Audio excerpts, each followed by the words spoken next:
여러분 안녕하세요.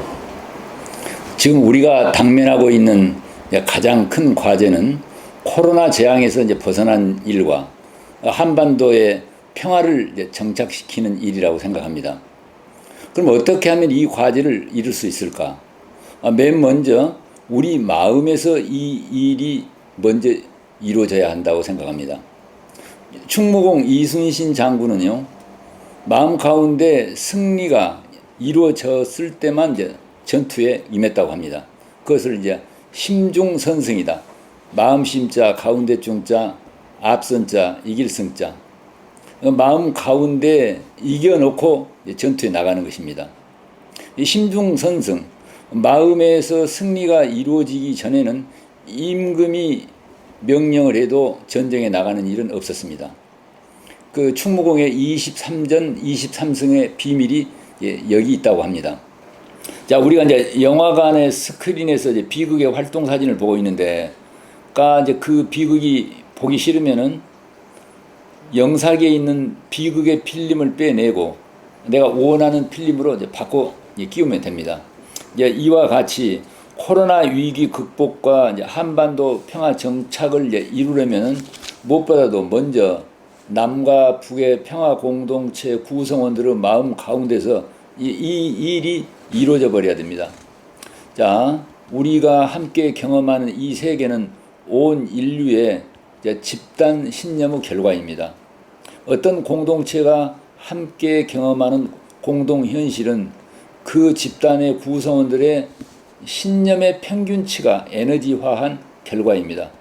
자, 인류가 지금 겪고 있는 경쟁적인 산업 문명, 환경 파괴, 그 다음에 굶주림, 난치병의 유행, 경제 위기, 교통 지옥, 대기 오염 등의 원인을 추적해 가면 틀림없이 이것들을 가져올 만한 집단 신념이 인류의 대중의식 가운데 자리 잡고 있을 것입니다. 공동 현실이란 바로 스크린에 비치는 화면과 같은 것이고, 집단 신념은 영상기의 필름에 해당합니다. 이 말이 참이라고 하는 것을 증명할 만한 많은 근거가 있습니다. 자, 현대 물리학의 장이론, 필드 세어리, 양자역학의 관찰자 효과, 후성 유전학과 신념의 생물학, 플라시보 효과, 냉동 탑차 효과, 또 불교에서는 중생공업력이다. 공업력이란 말은 이 세상의 대중들이 지금 경험하고 현실은 이 세상 사람들의 마음이 그대로 표현된 것이다. 또 성경 마태복음 보면 내 믿음대로 될지어다. 그러니까 우리가 경험하고 있는 현실은 우리의 마음에 뭘 믿는가가 그대로 드러난다. 이것을 증명할 만한 많은 그 외에도 근거 자료들이 있죠. 예, 저는 올해로 의사 된 지가 43년째 됐습니다. 그동안에 제가 관찰한 바로는 그 난치병에 걸린 환자들 중에서 치유가 된 분들은 의사의 의술보다는 환자 자신의 믿음, 나는 나을 수 있다. 적극적으로는 나는 이미 나음을 입었다와 같은 그런 믿음을 가진 사람들의 그 신념의 결과였습니다. 자, 이제 2010년 무렵에요. 70대 그 중반에 어느 부인께서 정말 아주 극심한 류마티스 관절염 때문에 찾아왔습니다. 그분은 그동안에 대학병원의 류마티스 전문의로부터 쭉 치료를 받아왔는데 점점 심해져 가지고 손가락이 펴지지 않아 가지고 이 숟가락도 못 들고 그 고통이 너무 심해 가지고 약을 많이 먹어 가지고 도저히 얼굴이 다 붓고 그래 가지고 더 이상 치료가 안 되니까 저에게 왔는데 제가 무슨 재주로 치료를 할 수 있겠습니까마는 이 할머니 환자의 마음 가운데는 어떤 게 있었냐면은 이분이 내 안에는 죄와 업이 많다. 그러니 내가 고생을 해서 씻어야 된다는 그런 신념이 있었습니다. 이분은 남편이 젊었을 때에 간암으로 세상을 떠나고, 자, 아들은 나이가 40살을 넘었는데 결혼도 못하고 직업도 없고, 딸은 시집을 갔는데 이혼해가지고 친정집에 와 있고, 너무 이 환자 눈을 볼 때는 어려운 환경이었습니다. 그래서 이분 마음에, 이분이 불교 신자였는데 아, 내가 죄와 업이 많아서 남편도 일찍 세상을 뜨게 하고 자녀들도 내 죄 때문에 고통을 받는다. 뭐 이런 생각이 들어온 거예요. 아, 그러니 아, 내가 우리 자녀들을 고통으로부터 풀어주려면 내 죄와 업을 씻어야 되겠다. 그래서 지리산에 어느 암자의 그 공양주 보살로 갔습니다. 새벽 3시부터 일어나고 저녁 늦게까지 계속 부엌에서 일하고 틈나는 대로 기도를 계속 했는데 한 3년쯤 지날 무렵부터 이제 관절이 여기저기 아프기 시작했습니다. 도저히 이제 암자 생활을 할 수 없어서 이제 병원에서 치료를 받으려고 내려왔는데 아, 대학병원에서 계속 치료를 해도 갈수록 이제 고통이 더 심해지는 것입니다. 제가 이제 이분의 이야기를 들으면서 이 환자의 마음 가운데 나는 죄와 업이 많다. 그러니 내가 고생해서 이 죄와 업을 씻어야겠다라고 하는 이 생각, 이 믿음이 바꿔지기 전에는 절대로 이 병은 나을 수 없다는 걸 제가 확실히 알 수 있었습니다. 그래서 제가 뭐 불교는 잘 모르지만은 그 천수경에 이제 이런 대목이 있습니다. 백겁적집제 일념돈탕진이라. 자, 과거에 이제 미래에 쌓아온 모든 죄가 일념, 단 한 번 믿는 마음으로 문득 탕진되는데 여화 분고초 멸진무유여라. 마른 풀이 불타서 조금도 남김없이 사라짐같이 다 사라진다. 내가 그 대목을 이제 그분에게 보여드렸습니다. 물론 이 할머니 환자는 아침 저녁으로 계속 이 말을 외우고 있었습니다. 근데 이분이 이 뜻을 알고 했는지 모르고 했는지는 모르지만 자 보세요. 죄라고 하는 것은 내가 물리적인 고통을 받아가면서 고생해갖고 씻는 게 아니라 아무리 많은 죄가 쌓였다고 하더라도 일념, 그 믿는 마음으로 이미 죄가 씻어져서 죄가 없다라는 그 믿는 마음이 죄를 씻게 한다고 되어 있지 않습니까? 그래서 이 할머니 마음에 큰 변화가 일어났습니다. 그래서 제가 이제 몇 가지 그 자연치료 방법도 가르쳐 드리고 해서 이분이 이제 돌아갔는데 약 2년 후에 너무 감사하다고 선물을 가지고 저한테 왔습니다. 자기 류마티스 관절염도 거의 좋아지고 그 자식들한테도 이제 좋은 일이 일어나고 있다는 것입니다.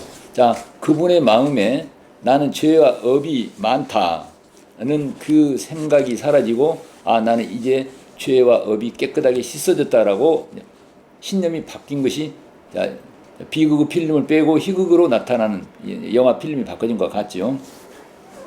2007년 무렵에 일본의 그 목사 한 분이, 기독교 목사 한 분이 이제 만성 간염이 간 경화로 그래가지고 이제 간암으로 진행될 징후가 있다고 그래서 저를 찾아왔습니다. 이제 그분은 도쿄에 있는 어느 대학병원에서 이제 20년 동안 계속 이제 치료를 해왔는데 갈수록 계속 병이 진행되는 거예요. 그래서 이제 자기 형하고 같이 이제 저에게 이제 찾아왔는데, 제가 뭐 무슨 제주로 잘 치료할 수 있겠습니까만은, 이분과 대화 중에서 발견한 것은 이분 마음에 나는 죄가 많은 죄인이고 이제 불치병 환자라고 하는 이제 그런 신념이 있었습니다. 아, 나는 죄가 많은 죄인이고 불치병 환자라고 믿으면 병이 낫겠습니까? 안 낫겠습니까? 제 마음에 이 목사님 마음 가운데 있는 이 생각이 바꿔지기 전에는 절대로 이 병은 낫지 않겠다는 걸 알 수 있었습니다. 그래서 내가 이제 그 목사님께 이제 여쭤봤어요. 아, 목사님 앞에서 성경 이야기하는 것은 이제 공자 앞에 문자 쓰는 격인데 내가 알기로는 목사님 죄나 내 죄를 예수님이 담당을 해서 십자가에서 우리의 모든 죄를 짊어지고 대신 못 박혀 죽음으로써 그 죄값을 마땅히 다 갚아서 마지막에 돌아가실 때 우리의 죄를 다 씻는 일을 다 이루었다라고 선언하고 돌아가시는데, 아, 목사님 죄도 남아있고 내 죄도 남아있다면은 그 예수 십자가에 못 박혀 있는 것이 헛죽음을 죽어본 거 아닙니까? 그러니까 그 목사님 말씀이 나의 그 원래 그 원죄는 십자가에서 해결됐는데 나는 지금도 날마다 죄를 짓고 있기 때문에 나는 지금도 누구 미워도 하고 거짓말도 하고 또 이쁜 여자 보면 음란한 마음도 일어나고 돈에 대한 탐욕심도 일어나고 그래 날마다 죄를 짓고 있기 때문에 죄인이라는 것이에요. 그러면 그 죄를 어떻게 해결해야 됩니까? 그럼 그 죄를 그때그때 하나님께 고백을 하고 용서를 빌고 죄를 짓지 않으려고 노력을 하고, 제가 이제 그분의 말씀을 듣고 저 마르틴 루터 전기에 나오는 내용이 이제 생각이 나서 마르틴 루터의 경험담을 이야기해 줬습니다. 자, 종교 개혁의 이제 마르틴 루터 아시죠? 이 마르틴 루터가 이제 수도원에 들어가서 죄를 씻으려고 얼마나 난행 고행을 했든지, 마르틴 루터가요, 나처럼 죄를 씻으려고 난행 고행한 사람은 인류의 과거에도 없었고 앞으로도 영원히 없을 것이다, 이렇게 고백할 정도입니다. 이제 한 번은 어떤 어린 소녀의 머리칼이 바람에 흩날리는 걸 보고 마르틴 루터 가슴이 막 두근거리고 설렜습니다. 성경에는 음란한 마음이 일어나면 이미 음행을 했느니라. 그래서 하나님, 오늘 제가 음행을 했습니다 하고 용서를 빌고, 한 번은 공동체의 어떤 동료의 허물이 보여갖고 막 미운 마음이 들었습니다. 성경에는 형제를 미워하면 이미 살인을 했느니라. 그래서 하나님, 오늘 제가 살인을 했습니다 하고 고백을 하고 용서를 빌고, 죄짓고 용서를 빌고 죄짓고 용서를 빌고 아무리 노력해도 죄가 사라지지 않는 거예요. 그래서 어느 날은 이제 마음을 먹고 내가 평생 쌓아온 모든 죄를 고백해야 되겠다 해서 담당 사제 신부님을 찾아가 가지고 6시간 동안을 이제 죄를 고백하고 있었습니다. 6시간을 죄를 고백하고 있으니까 그 담당 사제가 화가 나가지고 참지를 못해가지고 그냥 분노를 하고 뛰쳐나간 일이 있었습니다. 그 뒤로 이제 소문이 나가지고 마르틴 루터의 죄의 고백을 어떤 사제도 안 받으려고 그래요. 일단 고백하러 놓으면 뭐 기본이 8시간씩 걸리니까. 그래서 그 수도회의 제일 어른인 그 주교에게 이제 마르틴 루터를 넘겼습니다. 자, 이제 이렇게 이제 마르틴 루터가 그렇게 죄를 씻으려고 노력을 했는데 어느 날 성경을 보면서 깜짝 놀랄 만한 그런 내용을 봤습니다. 야, 의인은, 성경에 나오는 내용인데, 의인은 오직 믿음으로 살리라. 그리고 이제 로마서에 모든 사람이 죄를 범하였음에 하나님의 영광에 이르지 못하더니 그리스도 예수 안에 있는 구속으로 말미암아 하나님의 은혜로 값없이 의롭다 하심을 얻은 자 되었느니라. 자, 우리가 다 죄를 지어서 우리의 죄를 보면은 하늘나라에 갈 수가 없는데, 그리스도의 구속이란 말은 뭐 법을 어겨가지고 처벌받는 구속된다는 그 구속이 아니라, 자, 건질 구자에다가 자, 갚을 속자, 마땅히 죄값을 갚아서 우리가 이제 죄인으로부터 자, 구원을 받았다, 이제 이런 뜻입니다. 그러니까 마르틴 루터는 이걸 보고 깜짝 놀랐습니다. 이미 내가 행위로 노력을 해야 죄를 씻는 게 아니라 예수의 구속으로 말미암아 이미 내가 죄가 깨끗이 씻어져서 의롭게 되었구나. 내가 없는 죄를 내가 씻으려고 했구나 라고 하면서 너무 기뻤습니다. 그래서 이제 마르틴 루터는 이제 그 뒤로 자, 나는 죄인이다 해서 나는 의인이다로 바뀌어지면서 마르틴 루터의 신앙의 대변화가 있습니다.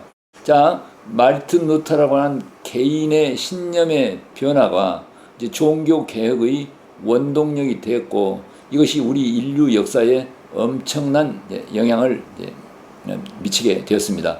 이제 마르틴 루터의 제 그 경험담을 그 일본의 이제 목사님에게 전해줬는데 그것이 그대로 흘러 들어가서 그분 마음에 죄와 병이 씻어지는 놀라운 일이 일어났습니다. 한 6개월 후에요, 일본에서 전화가 왔는데 정말 마음이 편안해지고 건강이 많이 좋아지고 있다는 그 기쁜 소식을 전해왔습니다. 세상의 병을 고치고 세계 평화를 회복하는 일도 이와 같이 할 수 있다고 저는 믿고 있습니다. 이번 코로나 사태를 겪으면서 사람들 마음 가운데 우리 인류 의식에 무엇인가 대변화가 와야만 한다는 공감대가 이제 형성되고 있는 것 같습니다. 자, 우리가 이제 방역이나 의료를 잘 해야 되지만은 중요한 것은 인류가 생명의 본성을 회복하고 지구상의 모든 생명체, 바이러스까지를 포함한 모든 생명체가 함께 공생하는 생명의 문명을 창조해야 한다는 자각이 일어나고 있음을 알 수가 있습니다. 자, 우리가 이제 지난 100년 동안의 이제 산업 문명의 발전은요, 그 이전, 20세기 이전의 인류 문명의 발전을 모두 합한 총화보다도 더 크다고 말합니다. 산업 문명이 가져다 준 보상은 물질적 풍요입니다. 그러나 그것이 가져다 준 폐해는 생명에 대한 훼손과 인간성의 상실입니다. 현대적인 기술 개발은 돈벌이와 지나친 소비를 강요해 왔고, 이것은 증권과 은행으로 발전하였습니다. 세상은 가진 자와 가지고 싶어하는 자로 나뉘게 되었습니다. 그동안의 무분별한 자연 환경에 대한 파괴, 살인 무기의 개발, 끊임없는 전쟁과 집단 간의 충돌, 도대체 사람들이 모이는 곳이란 사람 수의 많고 적음을 떠나서 원만한 화합과 조화가 이루어지고 있는 곳은 거의 없습니다. 사람과 사람 사이, 사람과 동물 사이, 사람과 바이러스 사이에 조화와 화합이 이루어지지 않습니다. 어떤 사람이 무엇을 갖고 있는지와 상관없이 이 세상은 참으로 행복하고 편안한 사람은 거의 없는 것 같습니다. 인류는 그동안에 인간성의 존중, 경제적 풍요와 평등, 민주주의와 평화의 실현, 도덕성의 회복과 같은 위대하고도 화려한 이념과 사상을 안고 의지와 힘을 합쳐서 정의로운 사회를 건설하는 일을 계속 해왔습니다. 그렇지만 그러한 사회가 제대로 건설된 적은 한 번도 없었습니다. 지난 반만 년 동안의 인류가 거듭해온 이와 같은 실패는 종래와 같은 사상과 이념, 그 실현 방법으로는 어떠한 효과도 기대할 수 없다는 것을 이번 코로나 사태가 여실하게 보여주고 있습니다. 지금 지구상에 있는 많은 사람들이 함께 느끼고 있는 이 불안과 두려움, 미래에 대한 불확실성이 결코 의학적인 방법, 물리적인 방법만으로는 해결될 수 없음을, 그리고 물질의 풍요를 통한 행복이라고 하는 환상적 경험이 참된 만족에 이르게 하지 못하고 결국은 허망하다는 것을 깨닫기 시작하고 있는 것 같습니다. 이것을 깨닫고 깨어나는 사람들의 수가 충분한 수로 늘어날 때 그동안 가지고 있었던 풍요로운 삶에 대한 그러한 꿈들의 실체가 다름 아닌 생존에 대한 두려움과 불안감이 지어낸 환상이었다는 것을 바로 알게 될 것입니다. 새로 깨어난다고 하는 것은 우리가 지금까지 움켜쥐고 있는 생존 방법 말고도 또 다른 선택 가능성이 있다는 것을 깨닫는 것입니다. 코로나와 같은 재앙에서 벗어나는 확실한 길은 모든 생명체는 하나의 생명이며 바이러스까지를 포함하는 모든 생명이 공생해야 한다는 생명의 문명이 가치의 중심이 되는 세상을 이루는 것입니다. 모든 생명체가 함께 공생하는 생명의 문명을 우리가 다 함께 꿈꿀 때 바이러스나 우리의 인류의 집합의식 가운데 있는 불안과 두려움이 차츰 줄어들게 될 것이고, 물질적 가치를 쟁취하려는 이기적 욕망이 줄어들고, 경쟁을 통해서 승리를 차지하려는 욕망이 줄어들어서 인정받을 필요도 또 무엇을 부러워할 필요도 없는 그런 세상이 되지 않을까, 저는 그렇게 생각합니다. 이러한 꿈이 다만 꿈으로만 남지 않고 현실이 되게 하려면은 우리 많은 사람들의 마음 가운데 이미 이 세상이 이루어져 있어야 합니다. 충무공의 마음이 이미 전쟁에 이기는 것이 이루어졌듯이, 한반도의 평화를 정착시키기 위해서도 이러한 관점에서 살펴볼 필요가 있다고 봅니다. 우리가 이제 한반도에서 전쟁의 재앙에서 영원히 벗어나기 위해서 물론 최선의 물리적 노력을 해야겠지만 무엇보다도 우선적으로 우리 내면의 집단 신념을 살펴보고 바로잡는 일부터 해야 된다고 저는 믿습니다. 한반도의 남북 분단이 70년이 되도록 계속되고 있는 데에는 온 세계가 여기에 다 관련되어 있겠지만 그 가운데서도 남과 북의 대중들의 집단 신념이 가장 직접적인 요인으로 작용하고 있다고 저는 믿습니다. 그동안 북과 남의 양 체제는 한결같이 자기 체제의 정통성과 우월성을 공격적으로 표현을 해왔지만은 그러한 집단 신념의 이제 저변에는 남과 북 양측 모두가 거의 병적인 수준의 공포와 피해의식이 자리 잡고 있습니다. 두려움과 피해의식은 무엇인 척 하기와 같은 이제 부정직을 낳게 되고, 이것은 상대적인 우월감으로 위장되면서 잔혹한 공격성으로 표출됩니다.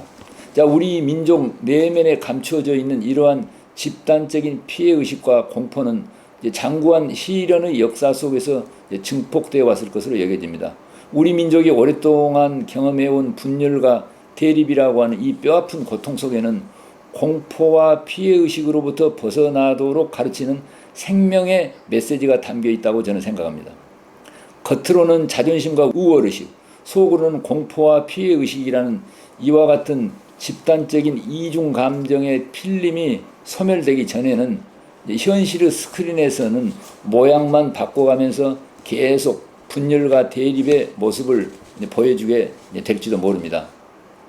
저는요, 메가더 장군을 좋아하지는 않는데, 메가더의 마음, 즉 두려움과 피해의식으로부터 자유로운 메가더의 마음에 대해서 배울 점이 있다고 느끼고 있습니다.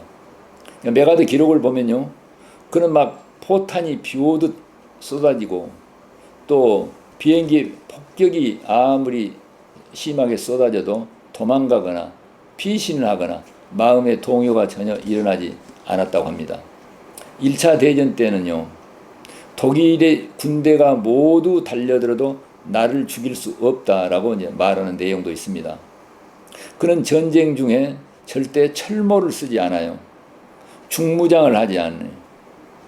지휘봉이나 권총 하나 정도만 휴대하고 있었습니다. 전쟁에 나갈 때는 자기 어머니가 선물로 준 아주 예쁜 머플러를 목에 두르고 옷을 잘 다려 입고 다녔습니다.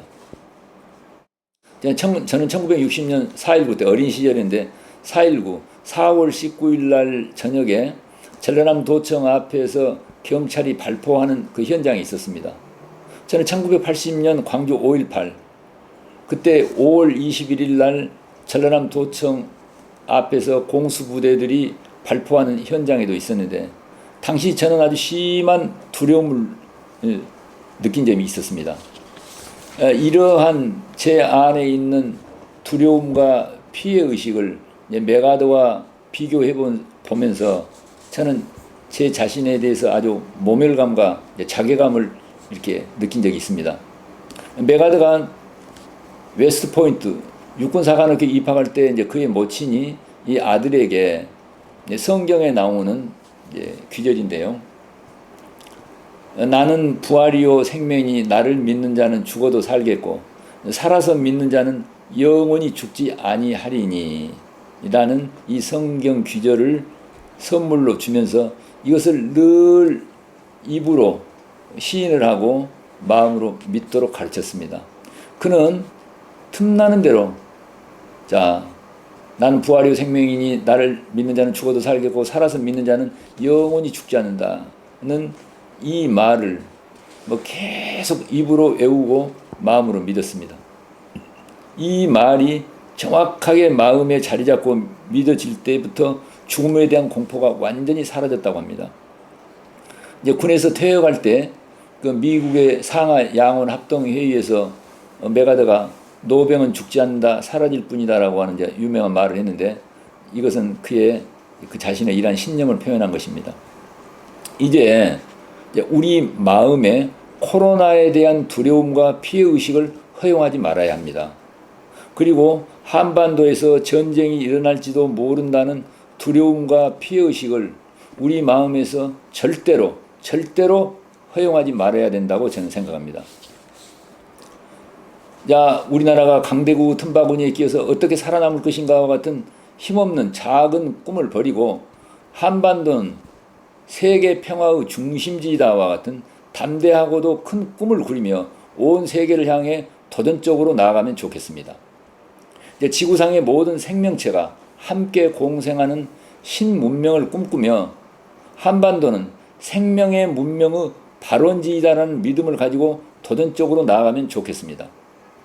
자, 한반도는 세계 평화의 중심지이다. 한반도는 생명의 문명의 발원지이다를 마음으로 믿고 날마다 입으로 시인하는 사람의 수가 임계치에 도달하면 100마리째 원숭이 효과가 일어날 수 있다고 저는 믿습니다. 자, 이제 일본 그 기타규슈에서 조금 떨어진 곳에요. 이제 코시마라고 하는 이제 무인도 이제 섬이 있었는데 거기에 그 원숭이들이 이제 서식을 하고 있었습니다. 그래서 1952년부터 그 동물학자들이 그 이제 그 원숭이들을 그 어떻게 의식이 발전하는가를 이제 그 관찰하기 위해서 그 진흙이 묻은 이제 고구마를 던져줬는데 어느 날 한 마리 원숭이가 그 진흙 묻은 고구마를 물에 씻어 먹기 시작했습니다. 그런데 어느 시간이 좀 지난다면서 다른 원숭이가 이제 바닷물에 씻어 먹기 시작했습니다. 바닷물에 씻어 먹으면 이제 맛이 좋으니까요. 그래서 그 바닷물에 씻어 먹는 원숭이들이 숫자가 점점 늘어나더니 100마리째 이르자 폭발적으로 그 섬에 있는 모든 원숭이가 일시에 바닷물에 씻어 먹기 시작합니다. 더 신기한 것은 이 섬에 있는 원숭이들과 서로 만나거나 통신할 수도 없는 다른 섬에 있는 원숭이들도 동시에 씻어 먹고, 더 놀라운 것은 일본 내륙 지역에 있는 원숭이들이 모두 다 진흙 묻은 고구마를 씻어 먹는 것입니다. 자, 그래서 저는 이제부터 나와 내 가족, 가까운 친구들부터 한반도는 세계 평화의 중심지이다, 한반도는 생명의 신문명의 발원지다를 마음으로 믿고 입으로 시인하는 이런 게임을 우리 다 함께 시작해보면 어떨까요? 어느 땐가 100마리째 원숭이 효과와 같은 폭발적인 대역사가 이 땅에서 일어날지 누가 알겠습니까? 자, 우리는 지난날에 이 땅에서 너무나 많은 좌절과 절망을 겪어왔습니다.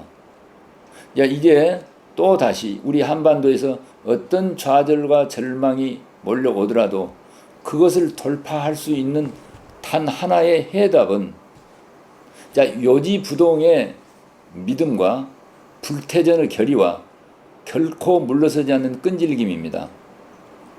제가 다음에 어떤 한 사람의 인생의 역정에 대해서 한번 그 기록을 읽어드리겠는데요.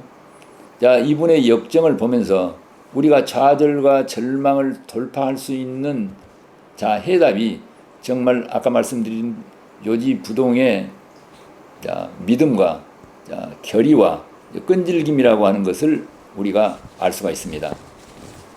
자, 22살, 22세 사업의 실패, 23세 주의회 의원 선거에서 실패, 24세 다시 시작한 사업에서 실패, 25세 주의회 의원의 당선, 26세 애인의 사망으로 좌절, 27세 신경쇠약으로 건강 악화, 29세 하원 의장 선거에 출마해 패배, 31세 대통령 유권자 선거에 출마해서 패배, 34세 국회의원 선거에서 패배, 37세 국회의원 선거에서 당선, 46세 미국 상원 의원 선거에서 패배, 47세 미국 부통령 선거에서 패배, 49세 미국 상원 의원 선거에서 패배, 51세 미국 대통령의 당선.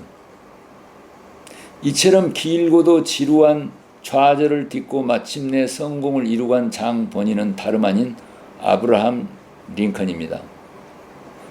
자, 이 사람의 기록이 전하는 메시지는 누구라도 무슨 일이라도 끝까지 포기하지 않고 끈질게 믿음을 가지고 밀고 나가면 우리가 무엇이든지 이루어낼 수 있다는 것입니다. 어떤 어려움, 어떤 난관이 몰아쳐 오더라도 절대로 물러서지 않고 좌절하지 않는 믿음, 그 신념과 끈질긴 결의가 코로나 위기 극복과 한반도 평화 정착을 이루는 근본 동력이 된다고 저는 믿습니다. 자, 우리는 이 일을 이루어낼 수 있는가? 이 질문에 대해서 우리가 할 수 있는 대답은 오직 하나. 우리는 이루어낼 수 있다. 그뿐입니다. 자, 여러분 끝까지 경청해 주셔서 대단히 감사합니다.